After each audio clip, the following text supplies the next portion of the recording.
혹시 네일아트 자주 받으시나요? 네일아트로 인해서 손발톱의 암이나 무좀의 발생 위험이 올라간다는 사실 알고 계신가요?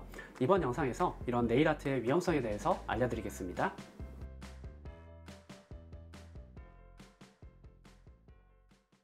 안녕하세요. 당신의 피부에 광이 나는 그날까지 피부과 전문의 닥터 피부광입니다. 여름에 젤 네일을 하고 제거하신 후에 손발톱이 하얀색이나 노란색으로 변색이 되거나 아니면 가로로 패인 줄이 여러 개 생기면서 변형이 되거나 하는 이런 문제로 내원하는 분들이 있는데요. 우리가 예뻐지기 위해서 하는 네일아트, 네일아트로 인한 손발톱 그리고 손발톱 주변 피부에 미치는 위험에 대해서 한번 말씀드려 보겠습니다.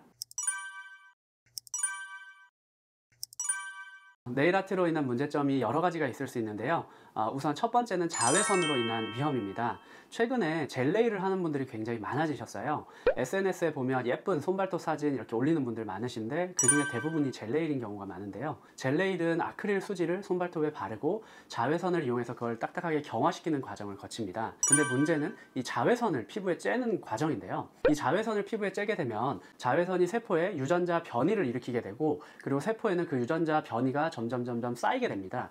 그래서 이런 유전자 변이가 쌓이게 되고 그게 어떤 특정 암을 발생시키는 유전자나 혹은 암을 억제하는 유전자에 영향을 미치게 되었을 때 암 발생 위험이 증가하게 됩니다. 그래서 피부암의 종류에 여러 가지가 있는데 그 여러 가지를 다 통틀어서 자외선이 피부암 발생의 제1 위험 인자로 알려져 있습니다. 또 피부에 자외선을 쐬게 되면 이런 암 발생 위험이 증가하는 것 뿐만 아니라 피부의 노화가 가속화됩니다. 우리가 이를 광노화라고 하는데요. 그래서 네일아트 과정 중에 자외선을 노출하는 과정이 있는 그러한 네일 관리는 피부의 암 발생 위험을 증가시키고 피부의 노화를 가속화시키기 때문에 되도록 피하시는 것이 좋습니다. 또 네일아트 관리를 받는 중에 손발톱이나 손발톱 주변 피부를 물리적으로 마찰하거나 자극을 주는 과정이 있는 경우가 많습니다. 그런데 우리 손발톱이나 손발톱 주변 피부를 자극을 하게 되면 이것으로 인해서 색소 발생이 증가하면서 손발톱에 검은 줄이 발생할 수 있습니다. 제가 이전에 검은 줄 영상에서 설명을 좀 해드렸었는데 거기 여러 가지 원인 중에 마찰, 물리적인 자극 이런 것들이 원인이 된다고 말씀드린 바 있는데요. 물론 이러한 물리적인 자극으로 인한 손발톱의 검은 줄은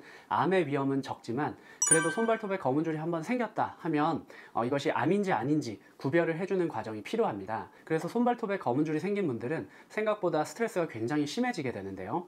그렇기 때문에 이 손발톱에 물리적인 자극 혹은 마찰을 주는 과정이 있는 그러한 네일아트 관리는 되도록 피하시는 것이 좋겠습니다.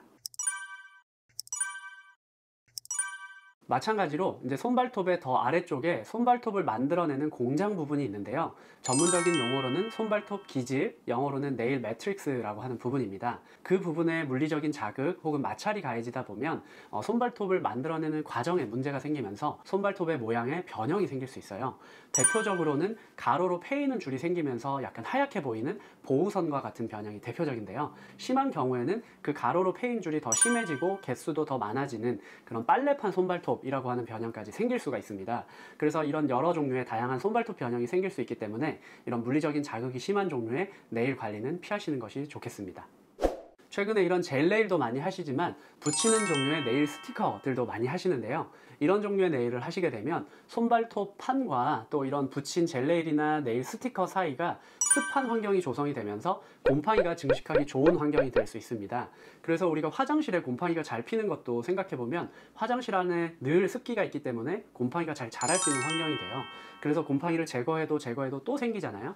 그렇기 때문에 이렇게 붙이는 종류의 젤 네일이나 네일 스티커를 사용하시게 되면 손발톱과 그 사이가 습하게 되면서 곰팡이가 굉장히 잘 자라게 됩니다. 그래서 이런 젤 네일을 제거하신 후에 손발톱이 노란색이나 하얀색으로 변색이 되면서 손발톱 무좀이 발생해 있는 것을 발견한 적이 있으실 텐데요.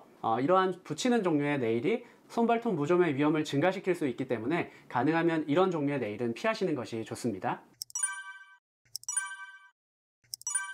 네, 네일아트의 위험성에 대해서 제가 몇 가지 말씀을 드렸고요. 그럼 일상생활에서 손발톱을 어떻게 관리하는 게 좋은지 한번 말씀드려 볼게요. 첫 번째는 큐티클을 제거하지 마세요 입니다. 우리가 이 손발톱 뿌리 쪽에 큐티클이 있고 그게 별로 예뻐 보이지 않고 지저분해 보여서 그걸 물리적으로 다 제거해 버리는 분들이 있는데요. 그것이 다 있는 이유가 있어요. 그쪽으로 이제 세균이 침투하는 것을 막아주는 역할을 하는데 그걸 제거하게 되면 그쪽으로 좀 더 이물질이나 세균이 침투하기가 쉬워지기 때문에 가능하면 제거하지 않고 그냥 두시는 것이 좋고, 그거를 다듬는 경우에도 그냥 이렇게 깔끔하게 다듬는 정도만 하시지 큐티클을 다 제거하는 것은 좋지 않습니다.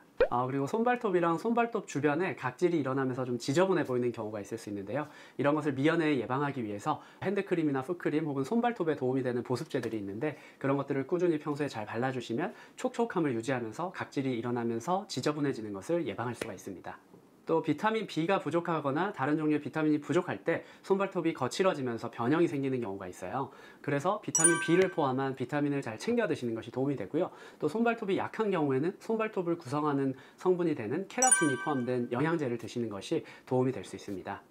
보통 손톱깎이나 이런 손발톱을 관리하는 도구들을 가족이 다 같이 사용하는 경우가 많이 있는데요. 그럴 경우에 가족 구성원 중에 한 명의 발톱 무좀이 있는 경우에 그 발톱 무좀균이 다른 분들한테 다 옮을 수가 있어요. 그렇기 때문에 손톱깎이나 손발톱을 관리하는 도구는 개인별로 한 명이 하나를 쓰시는 것이 좋습니다. 그래서 도구를 개인별로 쓰시는 것도 중요하고, 손발톱 자체를 청결하게 유지하시고 또 통풍이 잘 되게 관리를 하셔서 손발톱 무좀이나 각종 세균 감염으로부터 예방하는 것이 도움이 되겠습니다. 네, 손발톱을 예쁘게 만들어주는 네일아트.